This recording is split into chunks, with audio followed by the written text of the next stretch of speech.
우리가 교회 다니면서 예수 그리스도를 믿는다라는 것은 정말로 대단한 일인 것 같아요. 우리 가운데는 교회를 어려서부터 다닌 그런 사람도 있고요. 또 성장해서 친구를 통해 다닌 분도 계시고, 또 이제 결혼을 해가지고 가족을 통해서 또 신앙생활하는 사람도 있을 거고요. 또 어떤 분은 신앙의 가정에서 태어나서 일명 모태신앙으로 신앙생활하게 된 경우도 있을 거예요. 자, 그런데 우리는 지금 당연히 이곳에서 예배하고 신앙생활하기 때문에 뭐 그게 그렇게 대단한 일인가 이렇게 생각할 수 있을지 모르겠지만 신앙을 가진다는 것은 정말 대단한 축복이에요. 우리들 가운데 보면 우리 이제 권사님들 가운데 또 집사님들 가운데 남편과 아들이 차로 교회 마당까지 모셔다 주고 자기는 차에서 자고 있어요. 여기까지 왔으면 좀 들어오면 좋은데 굉장히 어려운 일인 것 같아요. 또 제가 이제 식당에 점심 드실 때 이제 성도님들에게 이렇게 인사하면 더 유독 반가운 분들이 계셔요. 그것은 식사를 안 하시는 우리 남성교회원들 가운데 가끔가다 식사하는 분들이 계셔요. 그런데 그분들도 사실은 굉장히 쑥스러울 거예요. 왜냐하면 이 식당에서, 교회 식당에서 밥 먹는 게 자연스러워야 되는데 굉장히 어색해요. 그래서 이 본당에서 예배를 드리다가 식당까지 오는 그런 경우도 적어도 몇 년 걸리지 않을까. 어쩌면 우리 권사님들 남편 가운데 여전히 십수년을 다녔는데 아직 식당 발걸음을 못하는 분들이 계실 것 같아요. 자, 이러한 여러 가지 것들을 보면 우리가 신앙생활하는 그것이 결코 우연이 아니다. 이것은 쉬운 게 아니다. 이건 굉장한 축복인 것 같아요. 이곳에서 예배하는 저와 여러분들도 하나님의 놀라운 축복과 은혜 속에 여기까지 오신 줄 믿으시기 바랍니다. 따라서 우리는 영원한 생명으로 부르심을 받았고요. 이제는 다시 멸망과 또 심판이 없는 영원토록 보존하시는 하나님의 생명의 은혜를 우리가 경험하게 되었습니다. 자, 그런데 이런 어려운 결단과 믿음 속에 신앙생활에 나가는 성도들 가운데에도 우리의 신앙의 삶에 고난이 닥친다라는 사실이에요.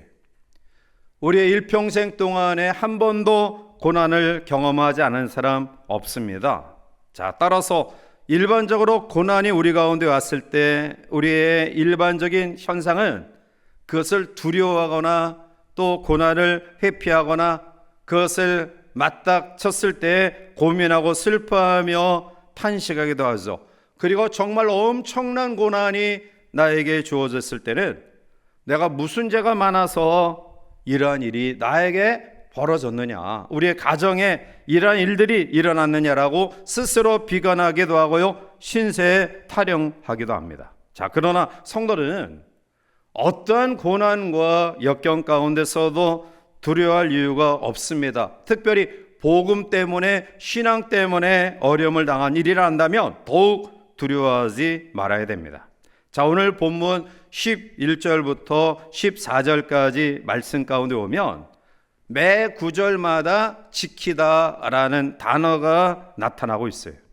자, 이것은 하나님의 언약의 축복임과 동시에 우리에게 주어지는 책임과 의무를 이야기하는데요.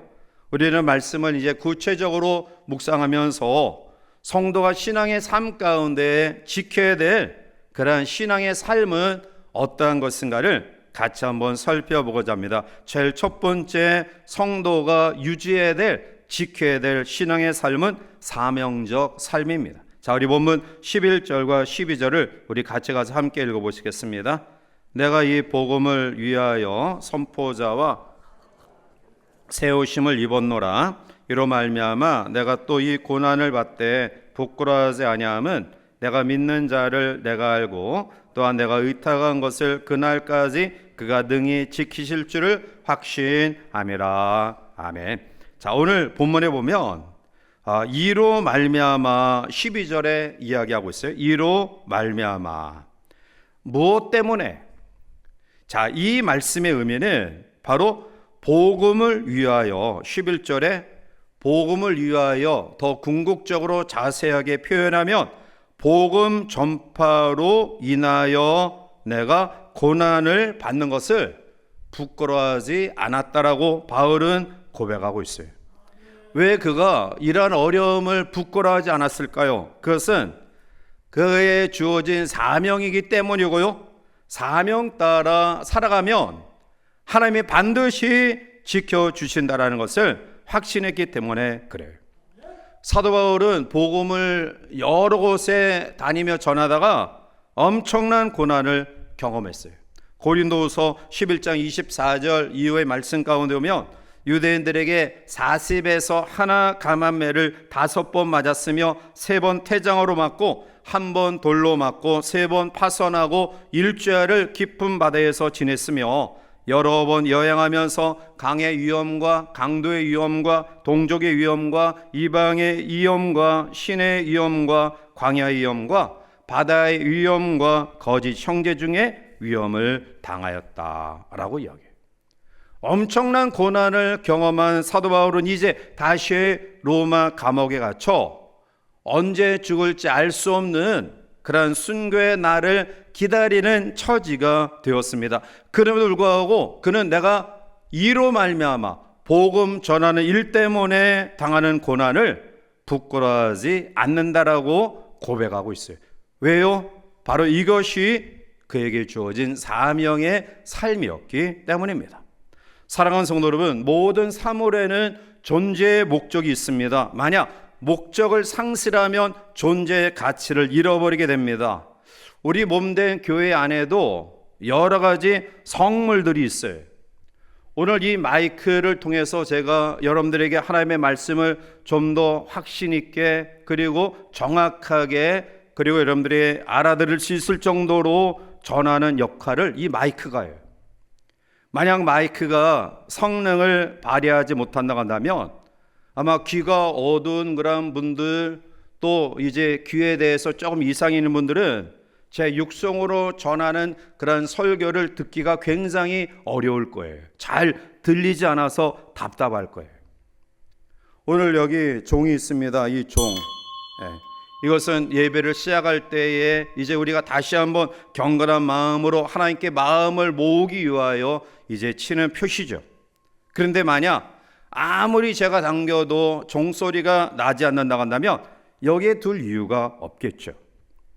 우리 권사님 또 우리 집사님들이 피아노 반주 또 여러 가지 악기를 연주하는데요, 그 악기들이 소리가 나지 않으면 제 역할을 감당하지 않으면 거기 있을 이유가 없는 거예요. 자, 이와 같이 모든 피조물들도 존재하는 목적이 분명히 있고 그리고 그 목적을 감당할 때 그 모든 도구와 가치가 있는 거예요. 하물며 하나님의 형상대로 지음받은 인간이 또 하나님을 믿는 믿음의 성도가 우리의 주어진 목적대로 그 삶을 감당하지 못하면 그것이 얼마나 무가치한 삶일까요? 고린도전서 10장 31절에 그런즉 너희가 먹든지 마시든지 무엇을 하든지 다 하나님의 영광을 위하여 하라라고 말씀해요. 오늘 성도는 특별히 하나님의 사람들은 관광객이나 구경꾼으로 온 것이 아닙니다. 오늘 우리가 이루어야 될 사명이 있는 것입니다. 그 사명을 망각하고 사는 그러한 사람은 자기의 존재 가치를 잃어버리는 무익한 사람이다. 그래서 우리는 사명적 삶을 살아야 돼요. 그런데 믿음을 가진 성도 가운데는 이 사명적 삶을 살아간다는 것이 자기의 시간을 들여야 되고요, 물질을 들여야 되고요, 또 여러 가지 상황들을 절제하면서 여기에 관심을 쏟아야 되니까 좀 더 귀찮은 거예요. 그래서 편안한 삶을 살기 위해 사명을 외면하는 사람들이 있습니다. 그런데 여러분, 우리가 하나님의 사명을 외면하면 편안하고 여유로울 것 같죠? 그러나 그의 마음이 정말 하나님 앞에 믿음으로 바로 세워졌다고 한다면 우리의 마음속의 불안은 더 커지는 거예요. 사도 바울은 로마 감옥에서 디모데후서를 쓰고요, 사실 2주 후에 목베어 순교를 당합니다. 그런데 그처럼 처형을 앞둔 사도 바울에게 있어서 가장 절망스럽고 힘들었던 일이 뭐냐 하면, 그의 제자였다라고, 동력자였다라고 생각했던 사람들이 모두 사도 바울을 외면하고 그의 곁을 떠난 거예요. 외롭고 힘든 고독한 감옥 생활 가운데 가장 고통스러운 순간이 그에게 있었지만, 그러나 그는 그 환경 가운데서도 낙심하지 않았습니다. 왜냐하면 사람들이 떠나감 속에 나타나는 고난과 고통과 그 모든 외로움보다 하나님이 자기에게 주신 사명을 더 크게 생각했고요, 그리고 하나님께서 반드시 최종 승리를 확신했기 때문입니다. 오늘 우리가 신앙생활 가운데 있어서 그의 믿음을 평가하는 기준은 고난이 있을 때 이 사람의 믿음이 정말 어떠한 믿음인가를 알 수 있습니다. 일이 잘 풀릴 때 얼마든지 감사할 수 있고요, 찬양할 수 있고요, 그리고 나를 격려하고 위로하고 또 동료하는 사람들이 있으면 열심을 낼 수 있습니다.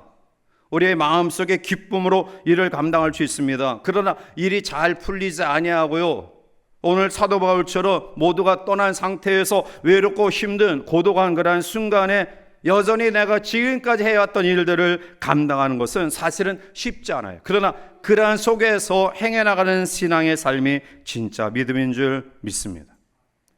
성도 가운데는 세 종류의 성도가 있어요. 만약의 성도가 있어요. 만약의 성도. 두 번째는 때문에 성도가 있어요. 세 번째는 그럼에도 불구하고의 성도들이 있어요. 만약의 성도들은 어떠한 사람들이죠? 항상 가정법이에요. 하나님이 나를 축복하시면, 하나님이 나의 이러한 기도를 들어주시면 내가 이렇게 하겠다, 내가 이렇게 헌신하겠다, 이렇게 드리겠다라는 그런 마음을 가지죠. 때문에 성도는 하나님이 축복하시기 때문에 신앙생활을 잘하는 거예요.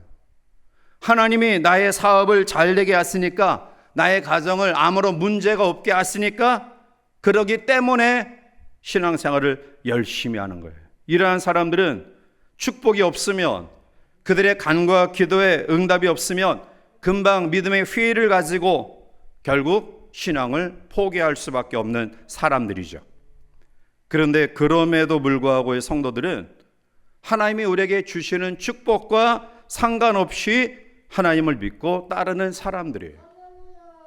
범사에 감사라라는 것은 되어진 일, 즉 우리가 어떠한 일들을 보고 감사라는 것이 아니에요. 범사, 모든 일에 감사라는 겁니다. 잘 되든지 잘못되든지, 형통하든지 불통하든지, 내 기도의 제목들이 응답되든지 응답되지 아니하든지 상관없이 범사에 in everything give thank you. 하나님 앞에 언제든지 어떠한 경우에서든지 for everything, 즉 무엇에 대해서 감사가 아니에요. 언제든지 모든 일에, 이것이 바로 그럼에도 불구하고의 성도들의 신앙입니다. 사도 바울은 바로 무엇 때문에, 또 아니면은 하나님께서 자기에게 주신 것을 만약 주시면 내가 사명적 삶을 살겠습니다 라는 믿음이 아니라 어떠한 경우에도 하나님 앞에 사명적 삶을 살았어요. 다니엘서에 보면 바벨론의 느부갓네살 왕이 고위 관리자들과 전체 관리자들에게 자기의 신상에 절해야 된다라고 명을 내리고요, 만약 어기는 자는 풀무불에 던지겠다라고 공포 정치를 해요. 그런데 이 황금 신상에 절하지 않은 세 사람이 있었죠. 다니엘 3장 17절 18절에 왕이여, 우리가 섬기는 하나님이 계시다면 우리를 맹렬히 타는 풀무불 가운데서 능히 건져내시겠고 왕의 손에서도 건져내시리라. 자, 그런데 중요한 말씀이 있죠. 18절에 그렇게 하지 아니하실지라도 왕이여, 우리가 왕의 신들을 섬기지도 아니하고 왕이 세우신 금신상에 절하지도 아니할 줄을 아옵소서. 하나님이 우리를 지키시고 인도하실 줄 믿습니다. 그런데 그렇게 하지 않더라도 우리는 절대로 왕의 신상 앞에 절하지 않겠습니다. 이게 그럼에도 불구하고의 신앙, 즉 고난 속에서도 변함이 없는 바울이 가졌던 믿음이고요. 이 믿음의 근거는 바로 사명적 삶을 살아갈 때 우리가 경험할 수 있는 놀라운 축복인 줄 믿습니다. 따라서 여러분들의 삶에 말할 수 없는 힘듦과 아픔과 고난이 우리 가운데 있다 할지라도 다시 한번 하나님을 신뢰하고 그 하나님을 절대적으로 믿으며 사명을 따라 살아가는 귀한 성도의 삶이 되시기를 바랍니다. 독일 수용소에서 극도의 고통을 경험하고 자기의 온 가족이 그 속에서 죽어가는 그런 아픔을 경험했던 코리덴붐 여사가 노년에 이러한 이야기를 했어요. 나이가 들수록 질문은 줄어들고 신뢰는 늘어가야 된다. 다시 말하면 우리의 신앙의 연조가 오래되면 오래될수록 보여지는 어떤 외적인 은사 또한 기적 이러한 것들에 대한 질문과 호기심은 줄이고요.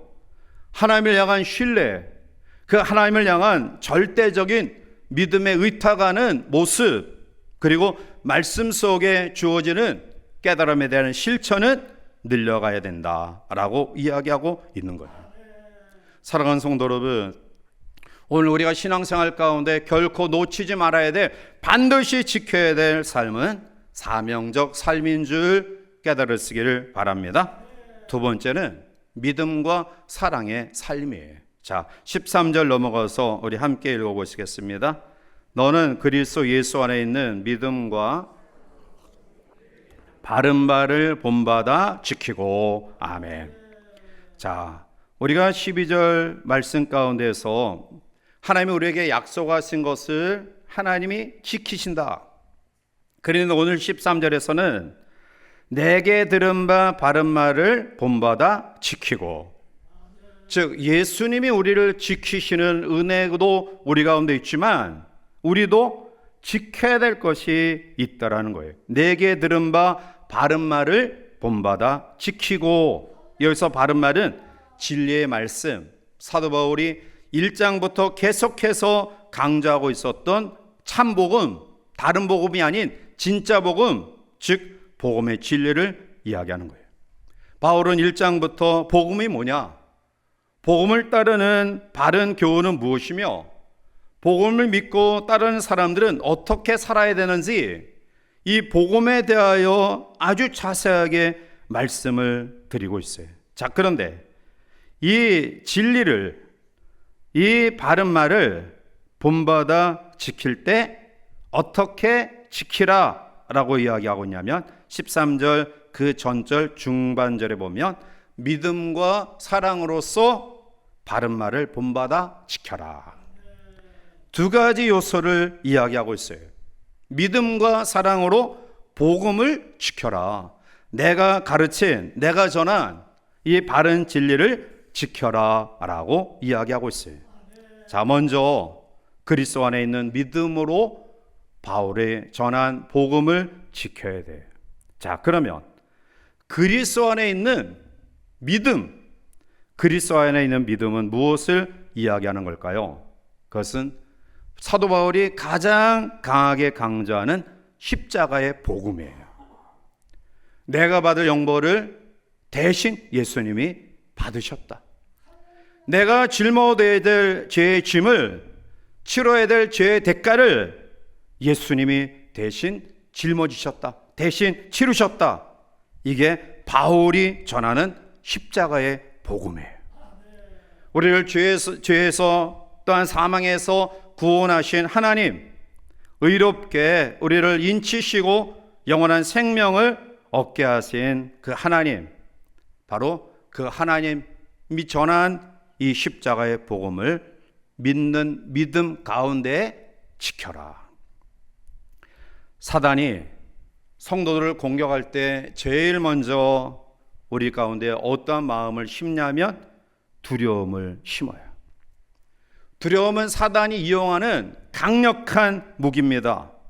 베드로는 예수님의 수제자로 자부하면서 다른 제자들 다 예수님을 버린다 할지라도 나는 결코 주님을 버리지 않겠습니다 라고 다짐했어요.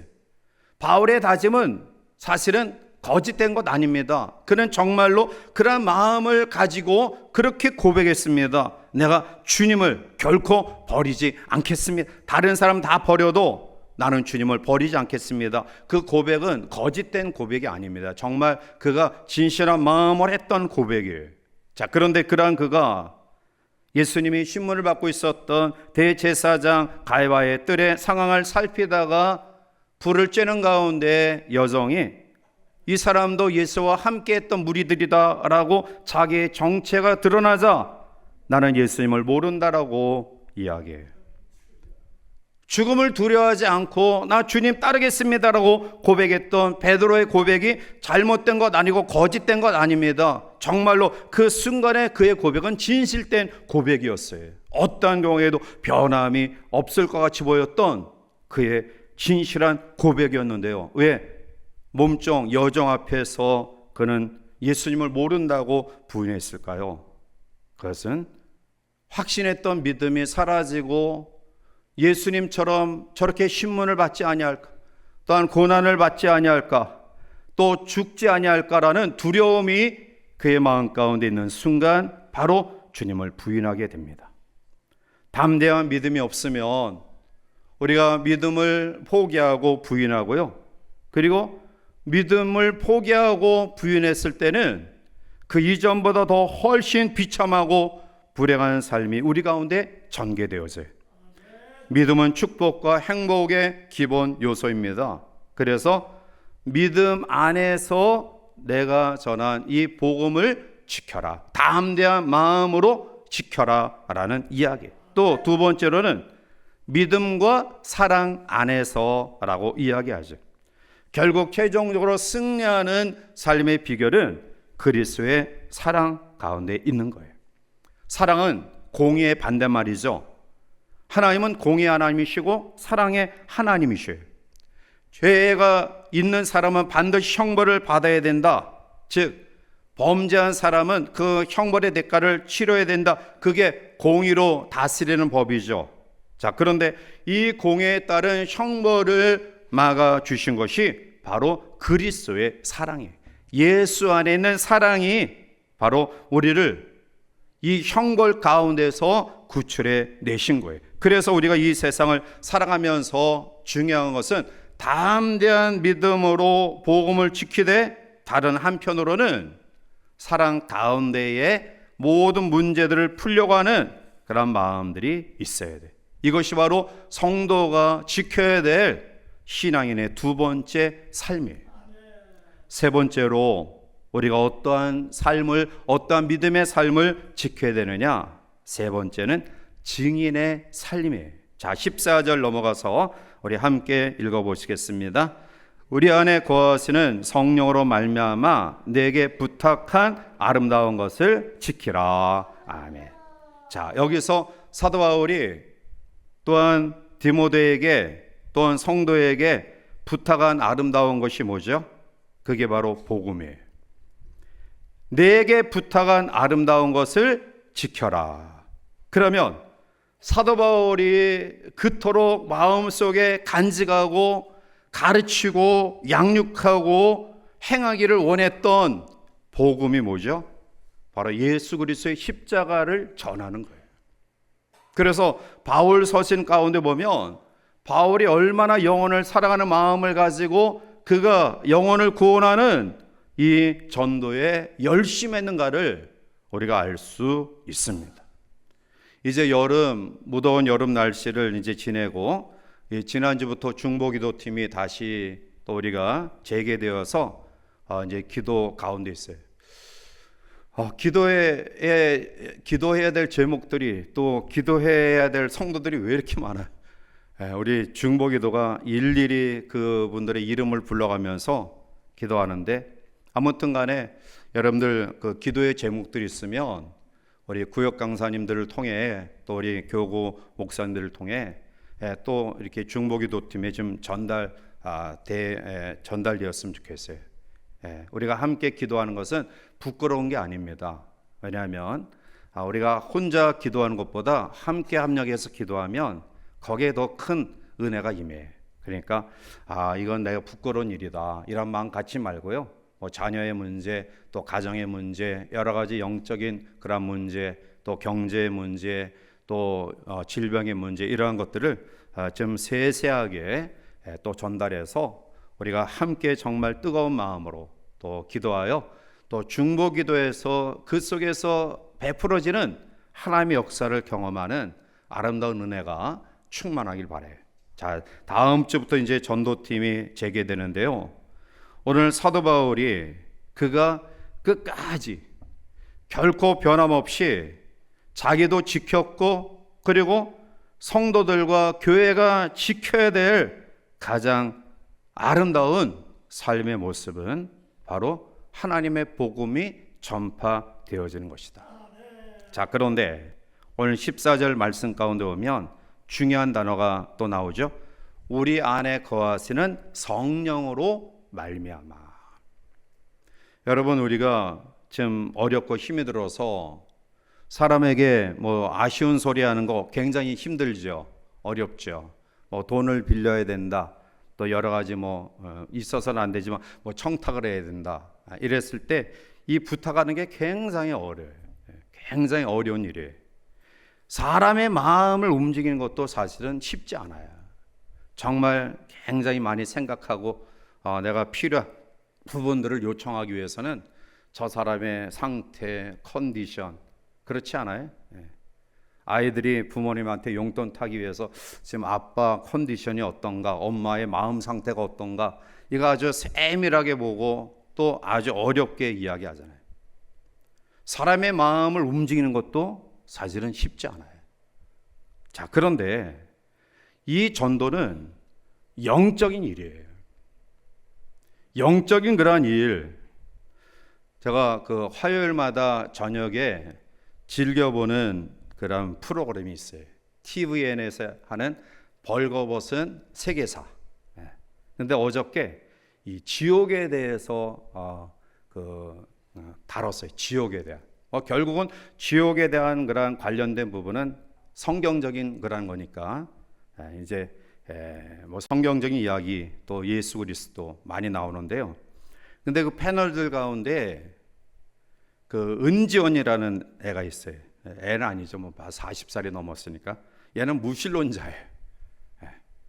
그러니까 사실 내가 가만히 이렇게 TV를 보면서 이 패널들의 그런 모습을 보면 얘는 굉장히 부정적이에요. 지옥에 나 죽으면 끝이니까 여기서 그냥 행복하게 잘 살아야 된다. 주구장창 그런 의지를 가지고 있어요. 자, 이와 같이 영적인 문제는 사실은 사람의 마음을 감동시키고 변화시키는 것이 쉽지 않은 일이에요. 오늘 사도 바울을 통해서 복음을 전달받은 사람들 가운데 그들이 예수 그리스도의 믿음의 동력자로 세워지는 과정은 결코 쉽지 않았다라는 거예요. 하물며 예수님의 제자들도 마찬가지 아니에요? 예수님의 제자들은 예수님과 함께 동고동락하면서 기적도 보았고요. 정말 서기관과 바리새인들이 전하는 말씀과 다른 정말 권세 있고 권위 있는 말씀을 들으며 깜짝깜짝 놀랐어요. 그리고 사실 부활하신 예수님을 경험하기도 했지만, 그러나 그들이 성령을 받기 전까지는 그들이 여전히 두려움 속에 휩싸여 있었어요. 그런데 마가 오순절 다락방에 성령 강림, 성령 충만을 경험하고 문을 꼭꼭 걸어 잠그고 두려움에 있었던 그들이 하나같이 담대하게 나가 하나님의 말씀을 전해요. 교회는 성령 강림으로부터 출발된 공동체예요. 그래서 교회 공동체 가운데 가장 중요한 것은 성령의 임재예요. 오늘 성도들의 삶에도 마찬가지예요.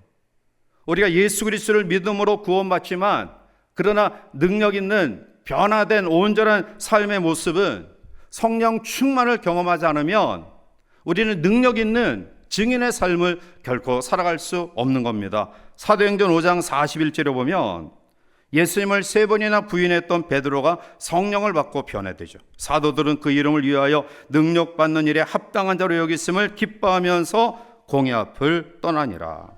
능력받는 일을 당연한 일이다, 이거 부끄러운 일이 아니다 라는 그런 마음을 가지고 흩어져 하나님의 복음을 전합니다. 사도행전 3장 6절에 베드로가 이르되 응가금은 내게 없거니와 내게 있는 이것을 내게 주노니 곧 나사렛 예수 그리스도의 이름으로 걸어라 하고, 성령 충만한 베드로와 또한 요한에게 그들에게 주어진 그러한 불구의 몸을 가진 사람을 일으키는 놀라운 기적을 경험하게 되죠. 여러분, 우리가 성령 충만을 경험하면 어떠한 은혜가 우리 가운데 있느냐? 두 가지 은혜가 우리 가운데 임해요. 하나는 온전한 변화예요.